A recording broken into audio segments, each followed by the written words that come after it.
오늘 읽었던 이 본문의 말씀은 우리 성도님들이 너무나도 잘 아시는 말씀이죠. 우리 성도님들 기도할 때마다 혹시 오늘 9절의 말씀을 인용하십니까? 구하라 그러면 주실 것이요, 찾으라 그러면 찾을 것이요, 문을 두드리라 그러면 열릴 것이니. 우리 성도님들은 어떠신지 모르겠지만 저는 좀 급박한 상황, 좀 간절한 상황이 되면은 저도 모르게 이 말씀이 주문처럼 이렇게 외워지더라고요. 특별히 무엇인가를 잃어버렸을 때, 어디에 두었는지 전혀 기억이 안 날 때, 간절히 찾고자 노력을 하면서 몇 날 며칠을 이렇게 막 주문처럼 외우면서 여기저기를 막 다 뒤져요.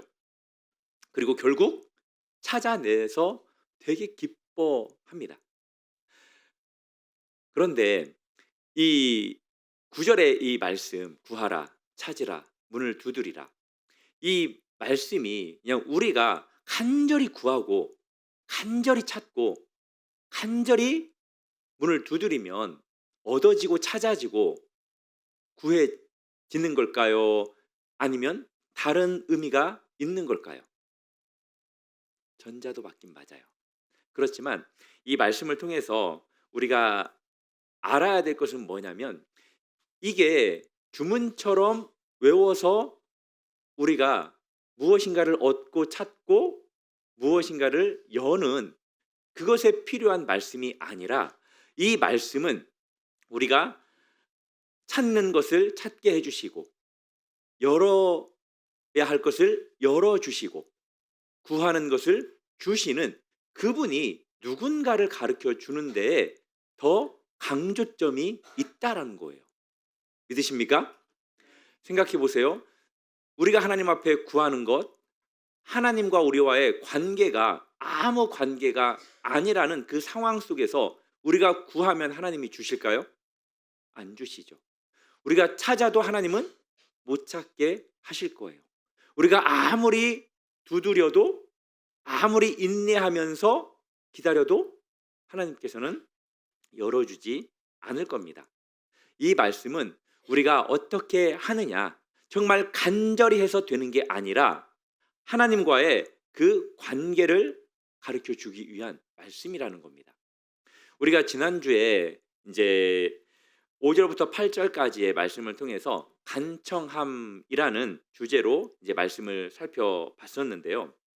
이 오늘 본문의 말씀은 지난주에 그 말씀의 연속 선상에 있는 그러한 말씀입니다. 진정한 기도의 목적, 그리고 하나님의 반응이 무엇인지를 우리에게 가르쳐 주는 말씀인데요. 우리가 그것을 좀 살펴보고자 합니다. 11장 1절에 보면은 예수님의 제자들이 예수님에게 우리도 좀 기도를 가르쳐 달라라고 부탁을 하죠. 그러니까 예수님께서 이제 주님이 가르쳐 주는 그 기도, 우리가 하는 주기도문을 이제 가르쳐 주십니다. 그러면서 이제 예수님께서 제자들에게 기도가 어떤 것인지를 첫 번째 예로 들었던 것이 지난주에 들었던 그 간청이라는 거예요.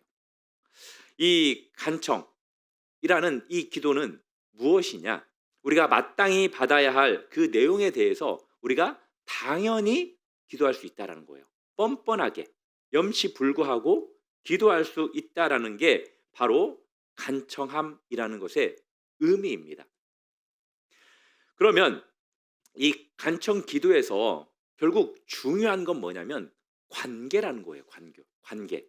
하나님이 우리의 아버지가 되는 그 사실 때문에, 그 관계 때문에 우리가 기도하면 우리에게 필요한, 마땅히 우리에게 줘야 할 그것을 하나님께서 주신다라는 거예요. 그래서 우리가 간청 기도를 할 수 있는 것은 하나님이 우리의 아버지이기 때문에. 그래서 기도하는 것을 어렵게 생각하지 마세요. 하나님 앞에 달라고 하는 것을 어렵게 생각하지 마시고 그냥 뻔뻔하게 기도하세요. 염치불구하더라도 기도하세요. 하나님이 무례하게 여기지 않아요. 그렇게 기도하는 우리 성도님들이 되기를 바랍니다. 어떤 자녀가, 우리 성도님들 자녀들 키워 보셨잖아요.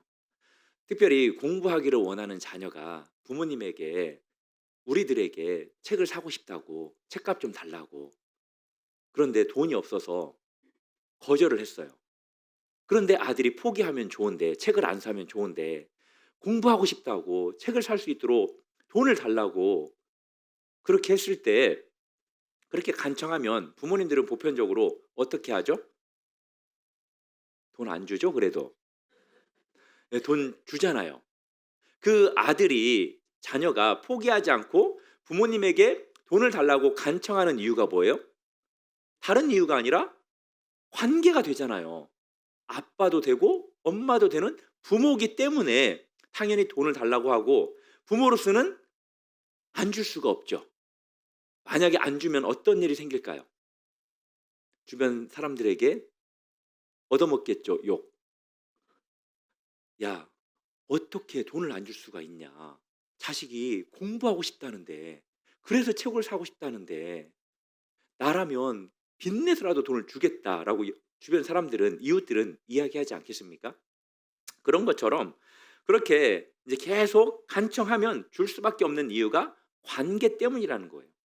그렇습니다. 간청 기도는 단순히 끈질기게 집요하게 그렇게 기도하는 것 그것을 의미하는 것이 아니라 관계성의 그 중요함 그것을 말하고 있는 거예요. 그래서 사랑하는 성도 여러분 하나님은 우리의 좋으신 아버지입니다.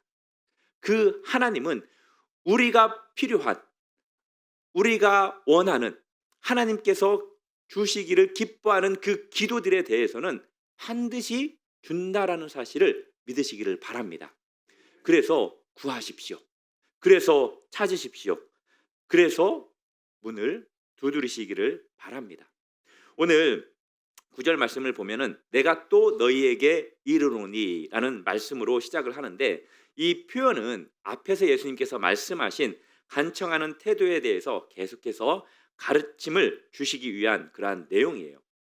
구하라, 찾으라, 두드리라. 이 말씀의 그 표현이 단회적인 걸까요? 아니면 우리에게 계속 요구하는 걸까요? 맞아요.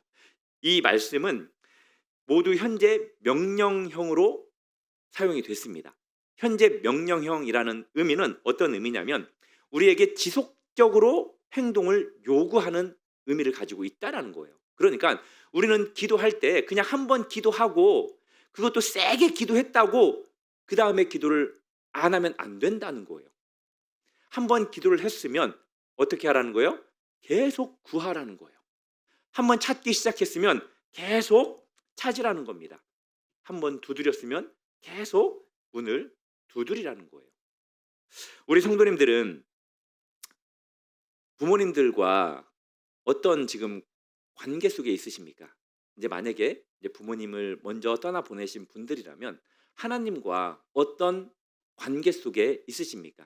이제 여기에서 말하는 관계는 우리들이 이제 자녀들을 키웠을 때 자녀들이 보편적으로 사춘기 전까지는 어떻게 부모에게 이야기를 하냐면 자신들이 있었던 그 일들을 미주알고주알 정말로 시시콜콜 막 이야기를 하잖아요. 그런데 사춘기가 되면은 갑자기 이야기를 안 해요. 정말 과묵해지잖아요. 저도 그랬었어요. 왜 그렇게 말하기가 싫었는지 모를 정도로 불러도 그냥 네 하고 네 뭐 거의 할 말이 없이 그렇게 조용히 학교 집을 오가고 그랬던 시절이 저도 있었어요. 우리 성도님들은 그렇게 하나님께 미주알 고주알 시시콜콜 자신의 이야기를 기도로 아뢰십니까? 아니면 사춘기를 맞은 그러한 아이들처럼 그냥 하나님한테 아무 말도 안 하고 하나님이 불러도 대답도 안 하는 그러한 시간들을 보내고 계십니까? 하나님은 우리의 어떤 모습을 원하실까요? 사랑하는 성도 여러분, 사춘기든 오춘기든 육춘기든 그 시간을 보내지 않기를 바랍니다. 주님 만나는 그날까지 우리 성도님들은 자신들의 그 삶 속에서 있는 그 모든 일들을 시시콜콜 미주알 고주알 하나님 앞에 아뢰면서 하나님께 구하고 또 하나님의 인도하심과 또 하나님의 은총을 입기를 주님의 이름으로 축복합니다. 바로 이런 게 기도예요. 기도가 다른 게 아니기도 합니다. 이렇게 하나님 앞에 나의 모든 것들을 아뢰는 거. 기도하지 않는 신앙생활은 있을 수 있을까요? 없을까요? 없어요. 기도하지 않는 신앙생활은 있을 수 없습니다. 그래서 주님께서는 우리에게 구하라, 찾으라, 문을 두드리라 라고 말씀하시는 거예요. 바로 그것이 기도하는 신앙생활인 것입니다. 그러면서 제가 지난주에 금요일날 금요 기도에 나오라고 했더니 어떤 권사님이 나오셨어요. 그 말 해서 금요 기도에 나왔다고 고백을 하시더라고요. 그래서 제가 또 한 번 말씀을 드립니다. 과연 돌아오는 금요일 날은 어떤 분이 이 고백을 가지고 금요 기도에 나오실지, 만약에 나오시면 저한테 꼭 이야기를 해주시기 바랍니다. 이제 이렇게 우리가 구하고 기도하고 찾는, 이제 이것이 간청하는 사람의 모습과 같은 거예요. 지난주에 말씀드렸듯이 밤중에도 계속해서 떡을 달라고 했던 그 사람처럼, 이 표현을 통해서 하나님은 우리에게 이제 기도에 응답하시겠다라는 그 약속을 반복적으로 지금 가르쳐주고 있는 거예요. 11절부터 13절에 보면은 예수님께서는 이제 세상의 아버지와 또 좋으신 하나님을 비교하면서 기도 응답에 대해서 말씀을 하십니다. 11절 12절을 보면은 예수님께서 질문을 하시죠. 자녀가 생선을 달라 하는데 뱀을 주거나 알을 달라 하는데 전갈을 줄 아버지가 있겠느냐? 없죠. 물론 그런 아버지는 세상에 없습니다. 아무리 악하고 나쁜 부모라도 자녀들에게는 좋은 것을 다 주려고 합니다. 이제 여기에서 예수님이 뱀과 전갈을 이제 언급을 하잖아요. 이 뱀과 전갈은 유대인들에게 있어서 특별한 의미가 있습니다. 긍정적인 의미가 아니라 부정적인 의미가 있어요. 이 뱀과 전갈은 이스라엘 백성들이 이제 출애굽한 후에 광야에서 이스라엘 백성들을 괴롭혔던, 이제 조상들을 괴롭혔던 그러한 뱀과 전갈이고, 또 유대인들은 이 뱀과 전갈을 어떻게 생각하냐면 사탄으로 여깁니다. 그리고 뱀은 유대인들이 또 부정하게 여기는 동물이에요. 그래서 먹을 수 없는 것이죠. 이처럼 자녀들에게 먹을 것을 달라 하는데 뱀과 전갈같이 부정하고 해로운 이러한 것을 줄 아버지는 없다는 거예요. 그러면서 예수님이 이런 비유를 들은 이유가 그러면 뭐냐는 거죠. 왜 예수님은 이런 비유를 드셨을까요? 그거에 대한 해답은 13절입니다. 13절에 보면은 세상에 불완전한 부모도 자녀에게 좋은 것을 준다. 심지어 자연계의 동물들까지도 그렇게 새끼를 보호한다. 그렇다면 하물며 완전하신 좋으신 하나님께서 자신에게 구하는 자녀에게 좋은 것을 주시지 않겠느냐라고 말씀하는 거죠. 그런데 여기에서 지금 누가는 좋은 것을 자식에게 줄 알거든 하물며 너희 하늘 아버지께서 구하는 자에게 무엇을 주시겠다라고 말씀하시죠? 예, 성령을 주시겠다라고 말씀합니다. 이제 이 공간 복음 중에 이제 병행 구절이 있는 마태복음 7장에 보면은 성령이 언급이 안 돼요. 그냥 하나님께서 좋은 것을 주시겠다라고 그렇게 기록을 합니다. 그렇지만 누가는 좋은 것이 성령이라고 말해요. 왜 누가는 기도의 가장 좋은 응답이 성령이라고 강조하는 걸까요? 그것은 이 누가가 다른 복음 그 기자들보다도 성령에 많이 강조를 하고 있는 기자이기 때문입니다. 성령에 대해서 많이 언급을 하는 성경 기자가 이 누가예요. 마태, 마가 그리고 요한복음에 보면은 성령에 대한 언급이 그리 많지 않아요. 그렇지만 누가는 성경을 두 권을 기록을 하잖아요. 한 권은 누가복음이고 또 한 권은 사도행전. 누가복음에는 17번 성령에 대해서 언급이 되고 사도행전 같은 경우에는 7번 언급이 됩니다. 상당히 많이 등장을 해요. 누가복음 1장부터 누가복음 24장까지 보면은 성령으로 시작하고 성령으로 마무리되는 것을 이제 보게 돼요. 누가복음 1장에 보면은 상당히 많은 인물들이 언급이 됩니다. 사가랴, 엘리사벳, 마리아, 세례 요한, 그리고 예수님까지, 또 시므온도 있죠. 이 많은 인물들이 결국 누구를 통해서 자신들의 그 일들을 하냐면 성령을 통해서 일들을 하는 것을 우리가 보게 됩니다. 이 인물들 이야기에는 성령이 함께하고 있어요. 특별히 예수님께서도 당신께서 하셨던 그 모든 일들은 누구를 통해서 하십니까? 성령을 통해서 하시거든요. 기도할 때도 그렇고요. 또 가르칠 때도 그렇고요. 또 치유할 때도 그렇습니다. 예수님께서는 성령님과 분리된 적이 없어요. 누가복음 24장 49절에 보면은 예수님께서 제자들에게 예루살렘을 떠나지 말고 기도해라. 성령을 받을 때까지 기도해라. 라고 제자들에게 명령을 했죠.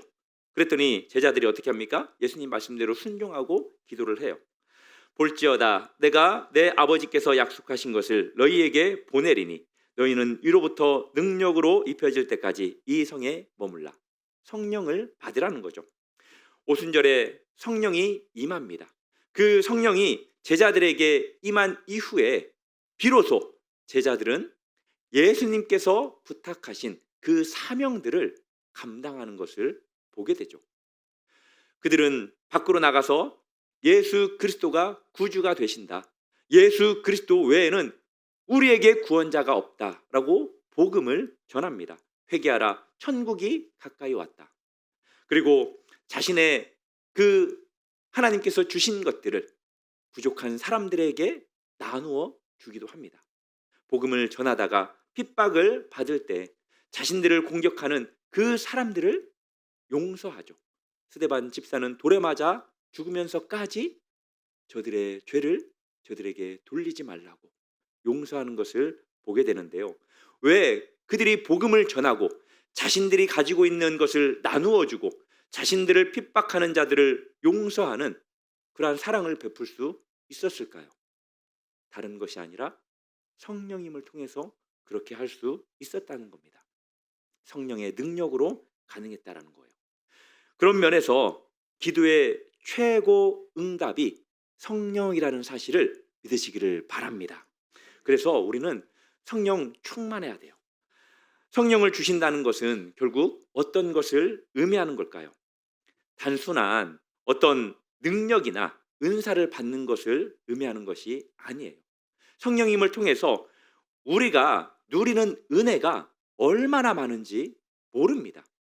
어떤 은혜들이 있을까요? 제가 몇 가지 우리가 기도를 통해서 특별히 성령의 충만함을 받아야 하는 그 이유를 몇 가지 말씀을 드리겠는데, 이제 그 전에 이제 가끔씩 제가 기도 제목이 뭡니까? 이제 뭐 물어보기도 하고 또 기도 제목을 적어서 내라고 해요. 근데 이제 어떤 사람들은 자기의 필요가 있기 때문에 이제 그 필요에 대해서 기도 제목을 합니다. 돈을 많이 벌게 해달라고, 부자가 되게 해달라고, 또 좋은 대학교 들어가게 해달라고, 좋은 직장 취업하게 해달라고, 또 아름다운 배우자 만나게 해달라고, 멋진 신랑 만나게 해달라고, 그리고 건강하게 해달라고, 이런 많은 기도의 제목들이 있어요.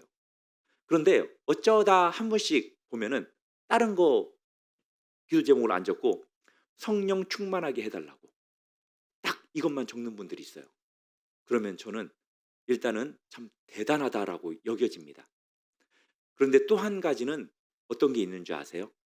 그러면 그 외의 제목은 어떤 기도 제목이 있을까? 이런 궁금증이 있어요. 그리고 가끔씩 그냥 그렇게 팀만 가서 저는 성령 충만하게만 해달라고 하면은 그 외의 기도 제목에 대해서 기도하기가 조금은 어려워요. 그러니까 무조건 1차적으로는 성령 충만을 요구를 하시고 그 외의 기도 제목도 있으면 알려주셨으면 좋겠습니다. 제가 예전에 신방을 갔는데 그분은 저한테 목사님 어떻게 기도해 드릴까요? 기도 제목이 뭡니까? 라고 했더니 목사님이 그냥 하나님께서 주시는 감동대로 기도해 달라고. 와, 정말 제가 순간 등에 땀이 쫙 흐르는 것 같은 그런 느낌이 들었습니다. 그래서 그냥 기도하고 싶은 대로 제가 기도를 해드렸어요. 하나님이, 성령님이 가르쳐 줄 때도 있지만 거의 없어요. 그러니까 우리 성도님들이 가르쳐 주시기를 바랍니다. 네, 아무튼 이제 우리가 기도할 때 다른 기도 제목도 분명히 중요합니다. 그렇지만 성령 충만을 위해서 우리가 기도를 해야 돼요. 성령 충만을 통해서 우리가 누리는 은혜가 있는데 여러 가지가 있는데 첫 번째는 뭐냐면 성령님을 통해서 우리가 하나님과 친밀한 교제를 누릴 수 있어요. 요한복음 14장 16절 17절에 보면은 이제 예수님께서 또 다른 보혜사를 보내주시겠다라고 합니다. 이제 이 보혜사는 성령님이죠. 예, 우리의 변호자가 되시고 또 우리의 상담자가 되시고 또 우리의 위로자가 되시는 그 성령님이 우리와 함께 해 주신다는 거예요. 영원히. 그래서 어떻게 하도록? 하나님과 교제할 수 있도록 해 주신다는 거예요. 우리가 하나님과 교제하는 것은 성령님을 통해서 교제하는 것이다라고 믿으시기 바랍니다. 그리고 두 번째는 뭐냐면 성령님을 통해서 우리가 영적인 분별력과 인도함을 받을 수가 있어요. 요한복음 16장 13절에 보면은 한번 읽어보겠습니다. 시작.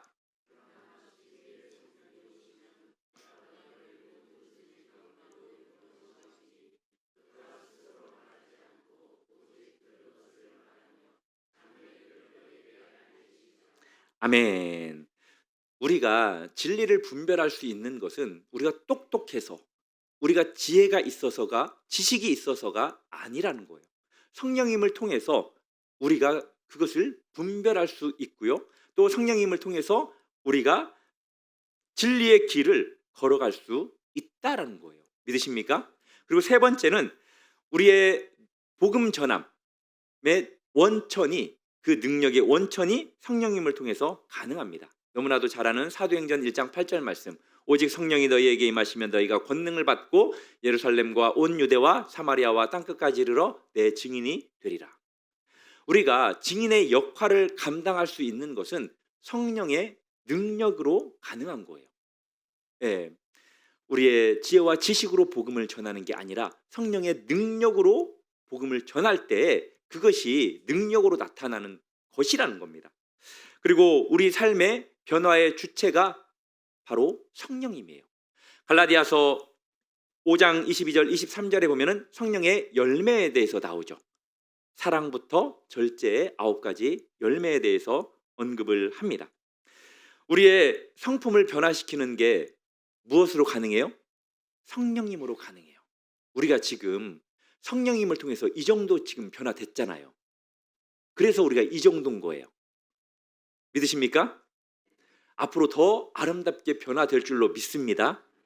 사랑의 열매를 많이 맺으시기를 바랍니다. 그게 성령 충만해야 가능해요. 다른 것으로 우리가 얼굴이 환해지고 마음이 따뜻해질 수 있는 게 아닙니다. 오직 성령의 능력으로 성령님을 통해서 가능해요. 그리고 절제하는 것도 마찬가지입니다. 그렇게 성령님은 우리의 삶을 변화시켜서 계속해서 예수님을 닮아가도록 만드셔요. 지금 조금 덜 닮은 것처럼 느껴지시지만 지금 자기 자신을 생각해야지 지금 옆에 분 생각하시면 안 돼요. 우리가 좀 부족한 것 같아도 계속해서 하나님께서는 본인께서 원하는 그 분량만큼 우리를 자라게 하십니다.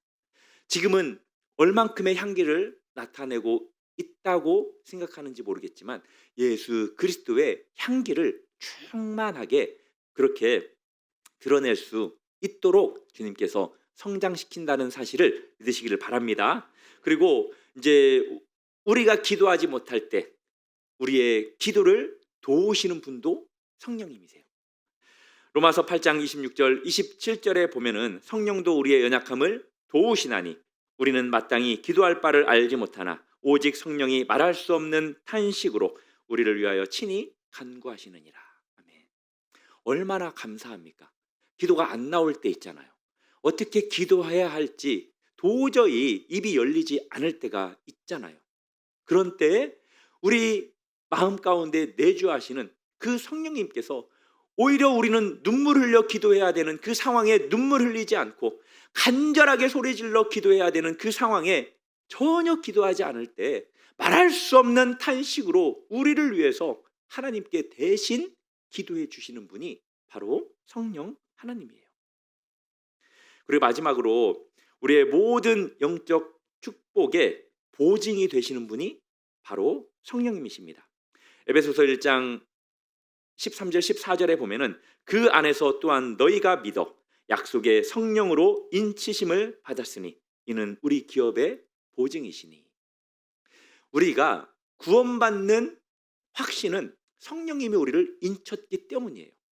하나님께서 우리 이마에 너는 내 자녀다 라고 인을 치셨어요. 믿으십니까? 그것을 우리가 확실하게 믿을 수 있도록 보증하시는 분이 바로 성령님이에요. 그래서 우리가 기도할 때 하나님께 올려드리는 그 모든 기도 가운데 좋은 것을 주시겠다, 성령을 주시겠다, 그것을 통해서 이런 은혜를 누릴 수 있도록 해주시겠다라고 말씀하시는 겁니다. 사랑하는 성도 여러분, 그 유명한 신학자 칼빈은 이렇게 말씀하셨습니다. 우리가 1차적으로 구해야 할 것은 성령이다. 성령을 구하는 이유는 중생과 생명을 위해 필요로 하는 최고의 은사이기 때문이다. 기도할 때 나의 필요한 물질, 건강, 그리고 행복, 이런 것들을 위해서 기도해야 하는 것 당연합니다. 그렇지만 더 당연한 것은 성령을 구하는 거예요. 성령의 충만함을 구하는 것입니다. 우리 성도님들은 하나님이 기뻐하는 신앙생활을 하시기 원하시죠. 하나님이 기뻐하는 또 삶을 살기를 원하시죠. 그렇게 하기 위해서는 성령의 충만함을 구해야 돼요. 사도 바울은 에베소서 5장 15절부터 18절에서 이렇게 말씀하셨습니다. 같이 한번 읽어보겠습니다. 제가 먼저 15절 읽을게요. 그런즉 너희가 어떻게 행할지를 자세히 주의하여 지혜 없는 자 같이 하지 말고 오직 지혜 있는 자 같이 하여, 그러므로 어리석은 자가 되지 말고 오직 주의 뜻이 무엇인지 이해하라. 술 취하지 말라. 이는 방탕한 것이니 오직 성령으로 충만함을 받으라. 아멘. 우리가 이 세상을 살면서 지혜 없는 자가 아닌 지혜 있는 자처럼, 세월을 낭비하는 자가 아닌 세월을 아끼는 자처럼 하나님이 기뻐하는 삶을 살기 위해서는 우리가 어떻게 해야 되냐면 성령의 충만함을 입어야 된다는 거예요. 하나님이 원하시는 그 삶을 살기 위한 방법은 다른 것이 아니라 성령 충만밖에 없습니다. 그렇지 않으면 하나님이 기뻐하는 삶을 잘 살지 못해요. 이제 말씀을 마무리하도록 하겠습니다. 오늘도 우리는 기도에 대해서, 기도의 본질에 대해서 함께 말씀의 은혜를 나눴는데요. 이 기도는 하나님과의 관계 속에서 이루어지는 것입니다. 우리가 구해야 할 또 가장 소중한 것은 다른 것도 있지만 바로 성령님이에요. 물질과 건강, 성공도 중요하지만 더 중요한 것은 성령의 충만함이라는 사실을 기억하시기를 바랍니다. 그 성령님을 통해서 우리는 하나님과 친밀한 교제를 나누고 하나님의 뜻대로 살아갈 수 있기 때문입니다. 그래서 우리가 내일부터 아침에 일어나면 하나님 감사합니다. 성령님 오늘도 저를 인도해 주세요. 성령님 오늘도 동행해 주시고 충만히 역사해 주세요. 그리고 내가 결정해야 하는 것들 성령님께서 가르쳐 주셔서 잘 결정할 수 있도록 도와주세요라는 이러한 실천이 좀 있었으면 좋겠습니다. 예수님께서는 우리에게 성령님을 주시기 위해서 친히 십자가에 자기의 몸과 피를 내어 주셨습니다. 그 사실을 믿으십니까? 그렇게 우리가 예수 그리스도의 십자가의 죽으심을 통해서 성령님을 우리가 받았습니다. 이제 성찬의 자리로 나아갈 텐데 이 성찬을 통해서 우리가 예수님의 그 희생을, 사랑을 기억하며 우리 안에 부어주신 성령의 임재를 깊이 체험하는 이 시간 되기를 주님의 이름으로 축복합니다.